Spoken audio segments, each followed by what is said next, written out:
Hello बच्चों, मैं आपकी हिंदी की टीचर सावित्री श्रीवास्तव। आज मैं आपको हिंदी ग्रामर का चैप्टर 2 वर्ण विचार पढ़ाने जा रही हूँ। बच्चों, विचारों के आदान और प्रदान का सशक्त माध्यम भाषा है और भाषा के 4 कौशल होते हैं: सुनना, बोलना, पढ़ना और लिखना। 2 कौशल सुनना बोलना मौखिक कौशल है और पढ़ना और लिखना ये लिखित कौशल हैं। उच्चरित ध्वनियों को लिखकर व्यक्त करने के लिए हमें लेखन चिन्हों या लिपि चिन्हों की आवश्यकता होती है।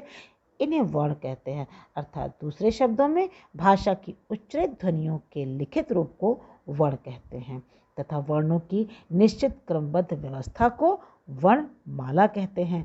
वर्ण भाषा की सबसे छोटी इकाई होती है और इसके और अधिक खंड नहीं किए जा सकते हैं। वर्ण 2 प्रकार के होते हैं: स्वर और व्यंजन।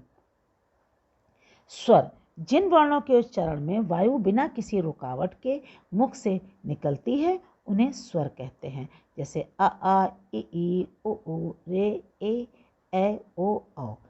हिंदी वर्णमाला में 11 स्वर हैं। अंग और आह ये अयोगवा होते हैं, स्वर और व्यंजन का मिला जुला रूप। स्वरों के भेद: स्वर के 3 भेद हैं: हर्ष स्वर, दीर्घ स्वर, प्लुत स्वर।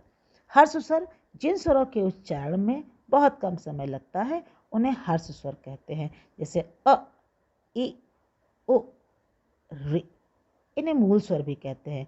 बच्चों, हिंदी में री का उच्चारण री रा पर ई की मात्रा के रूप में किया जाता है। उच्चारण के समय री का स्वर नहीं माना सकता है, किंतु अन्य स्वरों की तरह इसे मात्रा के आधार पर स्वरों में ही सम्मिलित किया जाता है। दीर्घ स्वर, इसमें हर्ष स्वर के उच्चारण से दुगना समय लगता है, जैसे अ ई उ ए ओ औ।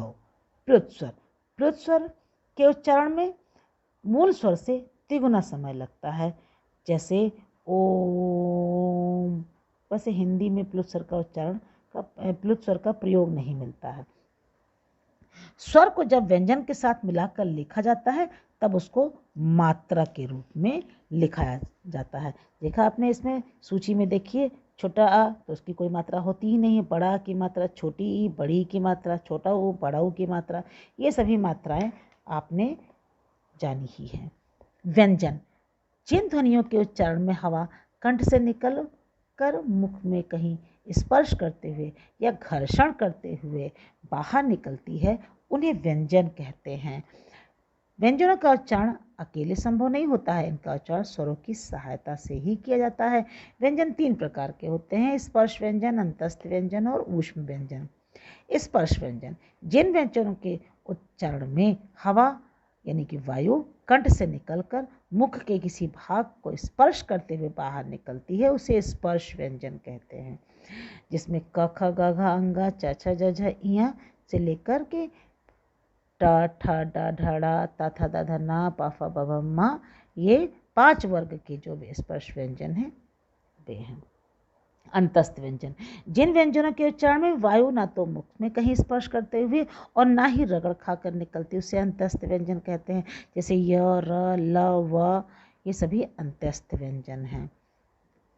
ऊष्म व्यंजन इन व्यंजनों के उच्चारण में हवा किसी स्थान पर रगड़ खाकर बाहर निकलती हुई ऊष्मा उत्पन्न करती है, ये ऊष्म व्यंजन कहलाते हैं। इसे श स सा ह, ये सभी ऊष्म व्यंजन के अंतर्गत आते हैं।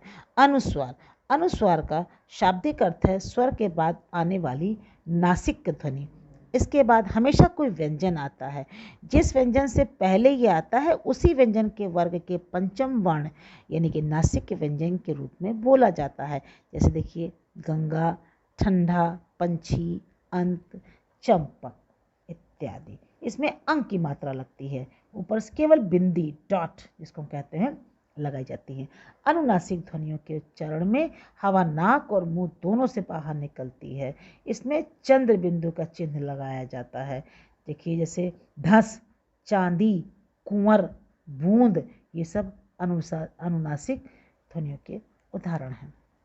विसर्ग, विसर्ग का प्रयोग केवल तत्सम यानी कि संस्कृत शब्दों में ही किया जाता है।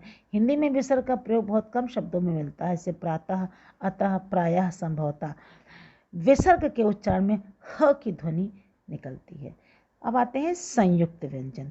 हिंदी वर्णमाला में 4 संयुक्त व्यंजन हैं, क्ष, त्र, ज्ञ, श्र। इसे संयुक्ताक्षर भी कहते हैं। ये संयुक्त व्यंजन व्यंजनों के संयोग से देखिए किस प्रकार बने हैं, इसको हम बताते हैं आपको। क्ष, क प्लस स, ज्ञ, ज प्लस इया, मानक हिंदी में ग प्लस या भी है, त्र, त प्लस रा, श्र, श प्लस र।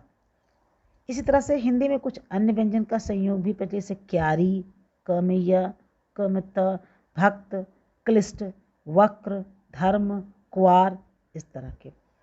ऐसे व्यंजन संयुक्त व्यंजनों को संयुक्त वर्ण भी कहते हैं। समान व्यंजनों के गुच्छ को द्वित्व व्यंजन कहते हैं, यानी कि एक सा व्यंजन 2 बार आए, जैसे छक्का, सुग्गा, सच्चा, लज्जा, पट्टा, ये सभी चीज़ें, इन्हें समान व्यंजन गुच्छ भी कहते हैं। हिंदी में 3 व्यंजनों के गुच्छ भी प्रयोग में लाए गए, जैसे उज्ज्वल, स्वस्थ, ज्योत्सना, मंत्र, महत्व, इंद्रजीतेंद्र इत्यादि। हिंदी के विशेष व्यंजन। हिंदी में विशेष व्यंजन ड़ और ढ़ है। कोई भी शब्द इनसे आरंभ नहीं होता है। इनके उच्चारण में जीभ को ऊपर उठाकर आगे की ओर फेंका जाता है, इसलिए इन्हें उपक्षिप्त व्यंजन भी कहा जाता है।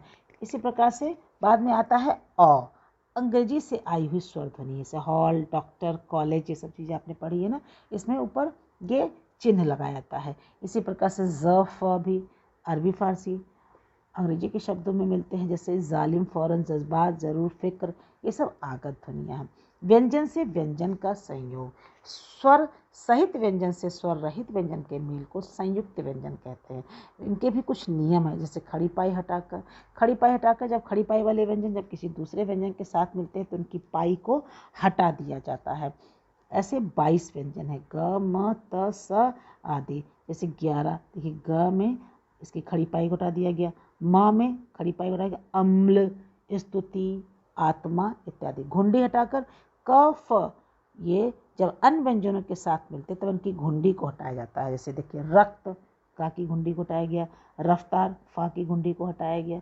बिना पाई वाले व्यंजन से ट, ठ, ड, ढ, ह, द जब किसी व्यंजन के साथ मिलते हैं तब इन्हें अरहित बनाने के लिए इसके नीचे हलंत लगा दिया जाता है।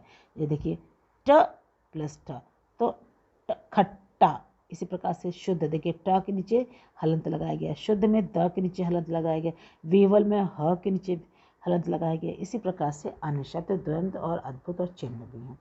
र के संयोग से बनने वाले व्यंजन गुच्छों के नियम किस प्रकार से हैं, ये देखिए आप। र के बाद यदि कोई व्यंजन आए तो र अपने बाद आने वाले वर्ण पर रेफ के रूप में लगता है, जैसे धर्म, वर्ष, ये रेफ ऊपर मात्रा के रूप में।